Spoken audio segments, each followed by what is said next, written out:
안녕하세요. 포인트 성형외과 박남석 원장의 슬기로운 성형탐구 시간입니다. 오늘 보실 수술 전후 사진은요, 어린 학생인데요.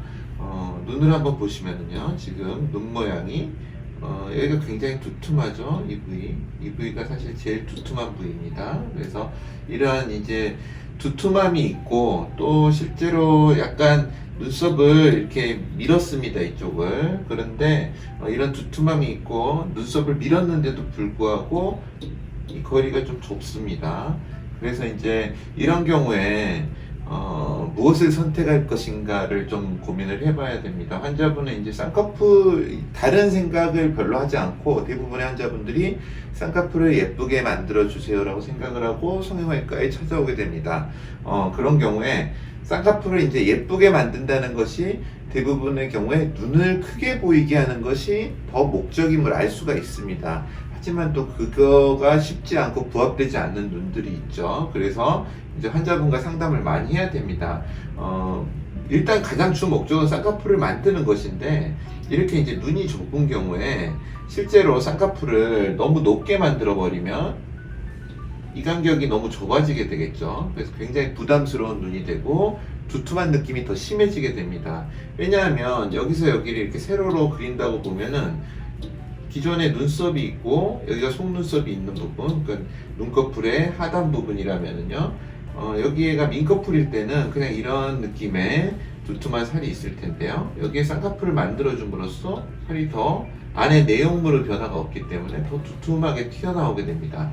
이런 현상 때문에 쌍꺼풀 후에 눈이 너무 두툼해졌다, 그런 거를 호소하는 분들이 실제로 많습니다. 그래서 그 부분을 감안을 해야 되고요. 또 한 가지 눈매 교정을 해서 이제 눈을 키운다고 생각을 하면은요, 과장되게 그렸습니다만은 좁아지는 게 사실이겠죠. 근데 좁아진 만큼 이 안에 내용물이 어디 가지 않기 때문에 두툼해 보이고, 또 한 가지 문제는 좁아졌기 때문에 두툼함을 못 견디고 이게 처지게 됩니다. 내려오게. 그래서 위에 눈꺼풀이 쌍꺼풀을 먹어버리는 현상이 생깁니다. 그래서 쌍꺼풀이 없어지고 거의 속쌍꺼풀로 눈만 커지는 현상이 생깁니다. 물론 이제 남자 같은 경우에는 그런 것도 뭐 크게 나쁘진 않은데, 여자분들은 쌍꺼풀이 생기기로 합니다. 그래서 이제 이런 경우에는 상당히 경험도 필요하고요. 쌍꺼풀을 어디 높이에 설정을 하느냐가 중요합니다. 실제적으로 이렇게 어린 환자도 저 같은 경우는 이제 정말로 쌍꺼풀이 크면서 눈이 커지기를 원했다면 눈썹 밑 절개를 권합니다. 하지만 이제 부모님들이나 본인도 미성년자나 어린 경우에는 이 눈썹 밑 절개에 대해서 약간의 어떤 선입견이 있기 때문에 하시는 분도 있고 안 하시는 분도 있는데, 이분은 이제 눈썹 밑 절개는 제외를 하였고요.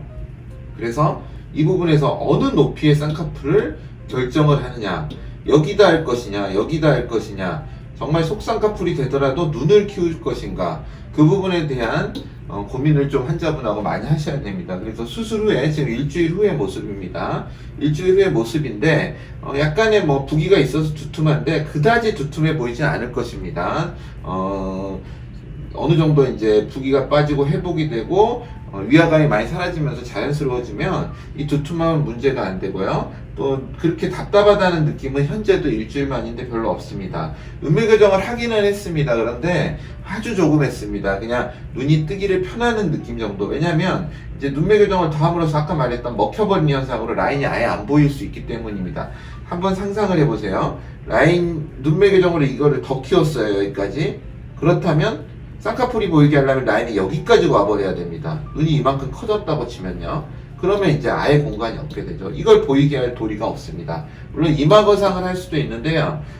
일단 눈썹 아래 절개도 보통 선입견을 가지고 못하는데 이마 거상을 어떻게 미성년자가 하겠습니까? 보통 안 하시죠. 부모님이 동의하지 않죠. 거기다가 눈썹은 이런 형태가 되는데 인상 변화가 굉장히 심하게 됩니다. 그래서 이제 그런 상황을 환자분께 잘 설명을 드리고, 환자분에게 이랬을 때, 이마 거상을 했을 때 이렇게 눈썹이 올라오는 형태를 보여드리고, 이랬을 때 쌍꺼풀을 시뮬레이션 해주고, 그 모습을 본인이 받아들일 수 있느냐, 또 이마 거상 수술을 동의할 수 있느냐, 혹은 눈썹을 올렸을 때의 모습을 시뮬레이션 해주고 그 모습을 받아들일 수 있느냐, 그런 부분에 대한 충분한 상의 후에 수술을 결정을 하셔야 되고요. 이 환자분의 경우에는 이렇게 쌍꺼풀 수술과 눈매 교정 수술만으로 원하셨기 때문에 그 범위 내에서 가장 적절한 디자인을 하여 가장 적절한 눈을 만들어야 됩니다. 쉽지는 않은 눈이죠.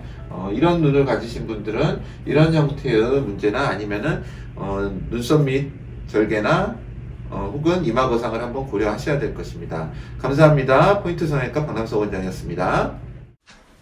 여러분의 좋아요와 구독이 저에게 큰 힘이 됩니다. 좋아요를 꾹 눌러주세요. 감사합니다.